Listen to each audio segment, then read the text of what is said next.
সারা ভারতবাসী গভীর আগ্রহে অপেক্ষায় থাকেন প্রতি মাসের শেষ রবিবার দিকে যে প্রধানমন্ত্রীজি কি বলেন।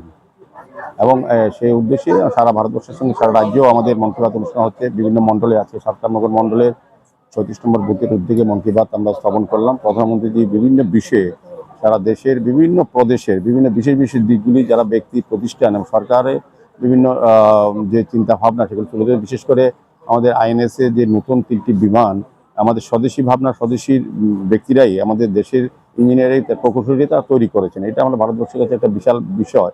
এবং তিনি বিশেষত এটার উপর জোর দিয়েছেন স্বচ্ছতার উপর, যাতে জনভাগিদারি থাকে।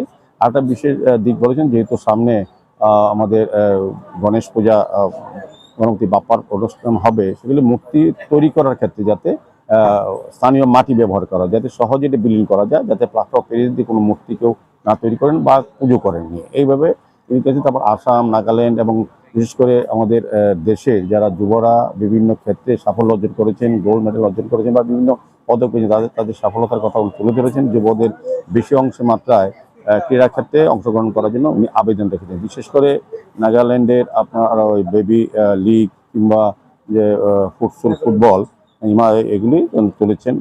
আসামের একটা পাখির কথা যেটা অশুভ, এটাকে শুভ করার জন্য যে জনমত তৈরি করা, পূর্ণিমা দেবীকে তিনি উৎসাহিত করেছেন। বলেছেন যে অশুভ কোনো জিনিস নিয়ে নিজের মাধ্যমে শুভ করতে হয়, নিজের কাজের মাধ্যমে।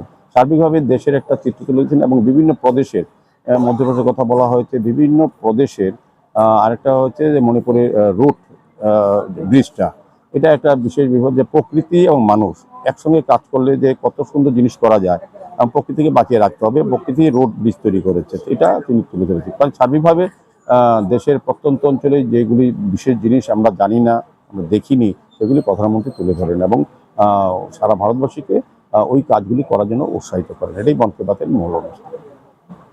মন কি বাত অনুষ্ঠান সারা ভারতবাসী গভীর আগ্রহে অপেক্ষায় থাকেন প্রতি মাসের শেষ রবিবার দিকে যে প্রধানমন্ত্রীজি কি বলেন। এবং সেই উদ্দেশ্যে সারা ভারতবর্ষের সঙ্গে সারা রাজ্যেও আমাদের মন কি বাত অনুষ্ঠান হচ্ছে। বিভিন্ন মণ্ডলে আছে, সরকারনগর মণ্ডলের ৩৬ নম্বর বুথের উদ্যোগে মন কি বাত আমরা স্থাপন করলাম। প্রধানমন্ত্রীজি বিভিন্ন বিষয়ে সারা দেশের বিভিন্ন প্রদেশের বিভিন্ন বিশেষ বিশেষ দিকগুলি যারা ব্যক্তি প্রতিষ্ঠান এবং সরকারের বিভিন্ন যে চিন্তা ভাবনা সেগুলো তুলে ধরে। বিশেষ করে আমাদের আইএনএসএ যে নতুন 3টি বিমান আমাদের স্বদেশি ভাবনা স্বদেশী ব্যক্তিরাই আমাদের দেশের ইঞ্জিনিয়ারিং প্রকৌশলী তা তৈরি করেছেন। এটা আমাদের ভারতবর্ষের কাছে একটা বিশাল বিষয়। এবং তিনি বিশেষত এটার উপর জোর দিয়েছেন স্বচ্ছতার উপর, যাতে জনভাগিদারি থাকে। আর একটা বিশেষ দিক বলেছেন, যেহেতু সামনে আমাদের গণেশ পূজা গণপতি বাপ্পার অনুষ্ঠান হবে, সেগুলি মূর্তি তৈরি করার ক্ষেত্রে যাতে স্থানীয় মাটি ব্যবহার করা, যাতে সহজে এটা বিলীন করা যায়, যাতে প্লাস্টার অফ প্যারিস দিয়ে কোনো মূর্তি কেউ না তৈরি করেন বা পুজো করেননি। এইভাবে তিনি কাছে তারপর আসাম, নাগাল্যান্ড এবং বিশেষ করে আমাদের দেশের যারা যুবরা বিভিন্ন ক্ষেত্রে সাফল্য অর্জন করেছেন, গোল্ড মেডেল অর্জন করেছেন বা বিভিন্ন পদক পেয়েছেন, তাদের সফলতার কথা তুলে ধরেছেন। যুবদের বেশি অংশে মাত্রায় ক্রীড়া ক্ষেত্রে অংশগ্রহণ করার জন্য উনি আবেদন রেখেছেন। বিশেষ করে নাগাল্যান্ডের আপনার ওই বেবি লিগ কিংবা যে ফুটবল এগুলি তুলেছেন। আসামের একটা পাখির কথা যেটা অশুভ, এটাকে শুভ করার জন্য যে জনমত তৈরি করা, পূর্ণিমা দেবীকে তিনি